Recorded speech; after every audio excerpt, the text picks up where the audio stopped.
ladies and gentlemen. I'm here on the show, and I'm here to talk about the final game of the 2024 college basketball season. And I'm here to talk about number 1 Uconn beating number 1 Purdue 75-60 reaction here in the national championship. Uconn with an ass whooping there in the second half.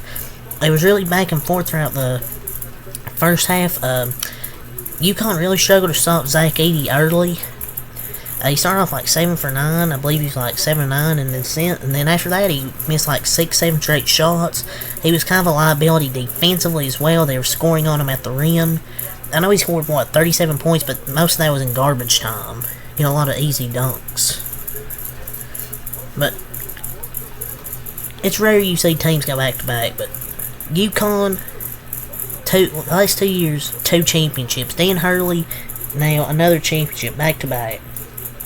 Their offensive execution was just excellent in that second half.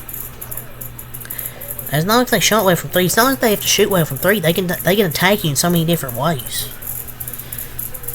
But Purdue made 10 threes in the Final Four against NC State, and tonight 1 of 7, 14.3%. And they tried to take the rim a lot in the second half with Edey, and the shots just weren't falling for Edey. Maybe the lights were too bright for Zach Edey. Yeah, you'll look, but 37 points, 10 rebounds, but they were letting Zach Edey do whatever he wanted in the first half, but they adjusted. Dan Hurley and Uconn made adjustments, and Zach Edey kind of got exposed there, offensively and defensively. And, I mean, nobody else besides Braden Smith showed up for Purdue, to me. I still don't think Zach Edey's a lottery pick. I know people will look at the stat sheet, but he didn't really play well in this game, besides like the first few minutes where he started 7-9, but after that, he didn't play well. I mean, I guess you can say he put on a heroic performance. And if people have, he'll get drafted higher than you think. I just don't think he's that good.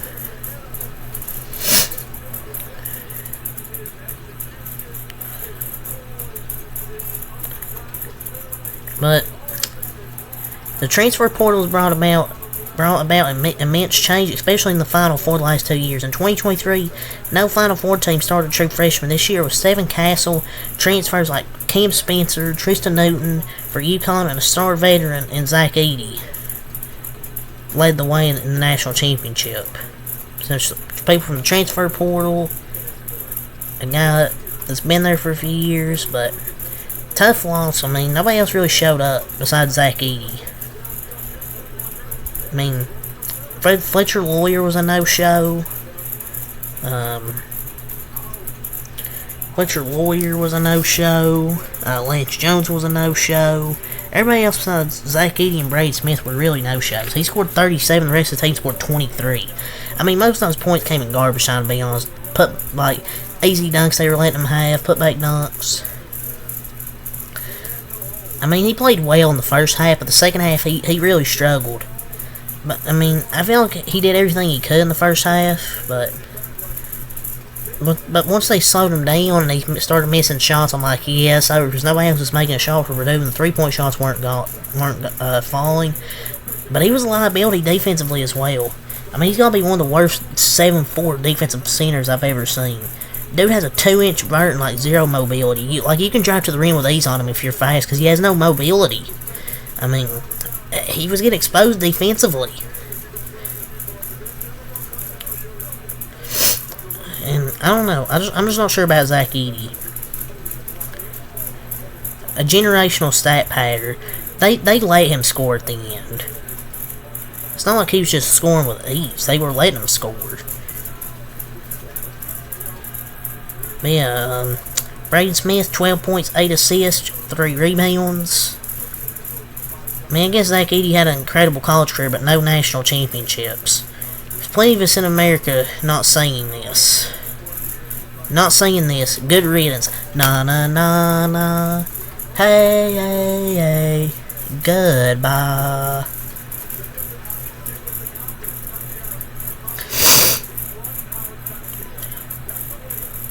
Purdue's non-Braden Smith players had 0 assists and like 8 turnovers. And when you're 1 of 7 on threes, only 8 assists, all 8 by Braden Smith, 2 bench points, a putback dunk. You lose the rebounding battle by 7, and you give Newton, Spencer, Stephen Castle, and Hassan Diarra combined for 55 points. Braden Smith, Lawyer, Jones, and Gillis combined for 17 points. UConn's strategy of letting Zach Edey get his and daring the perimeter players to make shots was genius. Great game plan, I thought, from Dan Hurley and UConn. That's why he's the best coach in college basketball. Fletcher Lawyer, 0 points, 0 assists, 2 rebounds. Fletcher Lawyer was awful. Well, Fletcher Lawyer was 0 for 5. Braden Smith was even 4 for 12. It's not like he shot that well. Purdue sophomores being schooled by the older UConn guards. Lance Jones, 5 points, 3 rebounds. He's played good this year, but didn't show when they need him. Kaufman Rim, 4 points, 2 rebounds. Mason Gillis, 0.0 assists, 4 rebounds.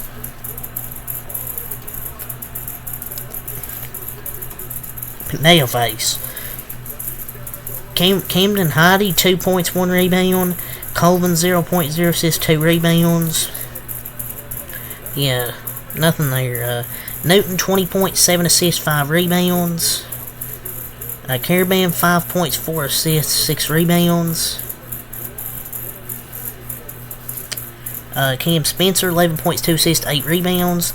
Stephen Castle, 15 points, 3 assists, 5 rebounds. As a freshman, going to be a high pick in the NBA draft, I bet, this year.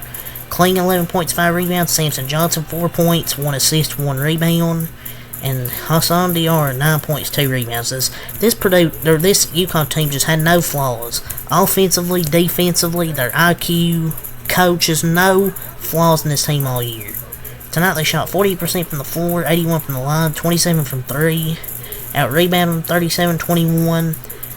Forced 3 more turnovers. Out-rebounded by 6. Just shot better from the floor. Purdue really didn't start making anything until late in the game when it was already over and UConn just let him score. But yeah, UConn was up by 6 at the half and really dominated that second half. But yeah, it's really have to say here, so until next time, I have a lot. Peace.